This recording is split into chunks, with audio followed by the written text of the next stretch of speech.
ಯಾರು ಗೊತ್ತಾ? ನಾನು ಸಾಹಸ ಸಿಂಹ, ಅಭಿನವ ಭಾರ್ಗವ, ಈ ವಿಷ್ಣು. ನಿಮ್ಮನ್ನೆಲ್ಲ ನೋಡ್ಬೇಕು ಅಂತ ನಾನು ಕೂಡ ಬಂದಿದ್ದೀನಿ. ಎಲ್ರಿಗೂ ಬಸವೇಶ್ವರ ಸ್ವಾಮಿ ಎಲ್ರಿಗೂ ಒಳ್ಳೇದ್ ಮಾಡ್ಲಿ, ಚಾಮುಂಡೇಶ್ವರಿ ತಾಯಿನೂ ಒಳ್ಳೇದ್ ಮಾಡ್ಲಿ, ಅಷ್ಟೇ. ನಾನು ಯಾವಾಗ್ಲೂ ಬಯಸೋದು ಅಂತೆ, ನನ್ನ ಸುತ್ತಮುತ್ತಲಿರೋ ಜನತೆ ಅಂದ್ರೆ ನನ್ನ ಅಭಿಮಾನಿ ದೇವರುಗಳು ನೀವೆಲ್ಲ ಯಾವಾಗ್ಲೂ ನಗುತ್ತಾ ಸಂತೋಷವಾಗಿರ್ಬೇಕು, ಅದೇ ನನ್ನ ಆಸೆ. ಎಲ್ರಿಗೂ ಒಳ್ಳೇದಾಗ್ಲಿ. ನಮಸ್ಕಾರ. ನಿಮಗೋಸ್ಕರ ಒಂದು ಡೈಲಾಗ್ ಹೇಳ. ಯಾವಲ್ಲ ಅವನು ಎರಡೆಂಡನ್ನ ಕಟ್ಕೋಬಹುದು ಅಂತ ತೀರ್ಪು ಕೊಟ್ಟವನು, ನಾಚಿಕೆ ಆಗೋಕ್ಕಿಲ್ವ ನಿಂಗೆ? ಅದ್ ಹೆಂಗಾಯ್ತದ ಬಿಡು. ಎರಡೆಂಡನ್ನ ಕಟ್ಕೊಂಡು ಅವನಿಗಿಲ್ಲ, ಅವನೇ. ನಿನ್ನಿಂದ ನಾವು, ಹೌದಾ? ನನ್ನಿಂದ ನೀನು, ನಿನ್ನಿಂದ ನಾವಲ್ಲ.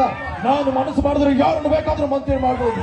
ಆದ್ರೆ ನಿನ್ನಿಂದ ಒಬ್ಬ ನರಸಿಂಹೇಗೌಡನ ಹುಟ್ಟಾಕಕ್ ಆಯ್ತದ? ನಿನ್ನ ಯೋಗ್ಯತೆಗೆ ಥ್ಯಾಂಕ್ ಯು. ಕುಂಟಾಜಿಗೆ ಬಂದಿದ್ದೀವಿ, ಬಹಳ ಸಂತೋಷ ಆಗುತ್ತೆ. ಆಕ್ಚುಲಿ ನಾನು ಯಾವಾಗ್ಲೂ ಒಂದೇ ಒಂದು ಮಾತು ಹೇಳ್ತಿರ್ತೀರ, ಕನಸು ಕಾಣಬೇಕು, ಅದಕ್ಕೋಸ್ಕರ ಕೆಲಸ ಮಾಡಿ ಖಂಡಿತವಾಗ್ಲೂ ಕನಸು ಹಾಗೆ ಆಗುತ್ತೆ. ಅದಕ್ಕೆ ಯಾವುದೇ ಲಿಮಿಟ್ ಇಟ್ಕೋಬೇಡಿ ಚಿರ. ಅದಕ್ಕೆ ಬೆಸ್ಟ್ ಎಕ್ಸಾಂಪಲ್ ಅಂತಂದ್ರೆ KGF ಚಿರ.